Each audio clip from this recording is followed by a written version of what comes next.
случае, если вы стали очевидцем, что в воде человек просит о помощи либо тонет, в первую очередь необходимо вызвать скорую помощь, либо попросить очевидцев, кто рядом будет находиться, вызвать скорую помощь и приступить к извлечению из воды человека. Если вы сами не уверены в своих силах и не готовы оказывать помощь именно в воде, то позовите очевидцев, то как можно больше людей привлечь к этой ситуации, чтобы извлечь из воды тонущего человека.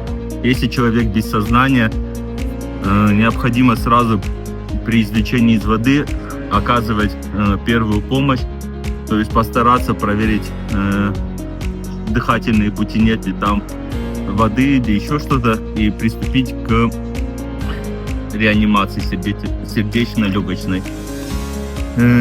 Проводить реанимацию необходимо либо до появления пульса, либо сознания, и до приезда скорой помощи, в случае, если не приходит человек в сознание.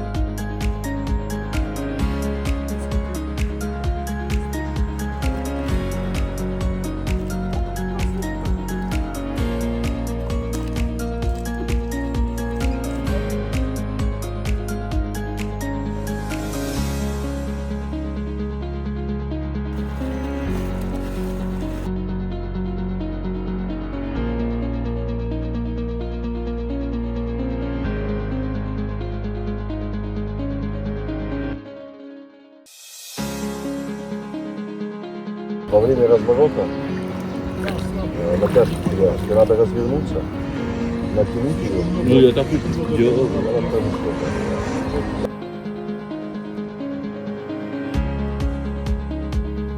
Спасатели Северо-Стинского поисково-спасательного отряда прибыли на водную станцию для проведения проверки снаряжения водолазного, для проведения водолазных работ, отрабатывания взаимодействия водолазов под водой, поиска предметов под водой, для того, чтобы отточить наши навыки, для того, чтобы были готовы к проведению летнего сезона.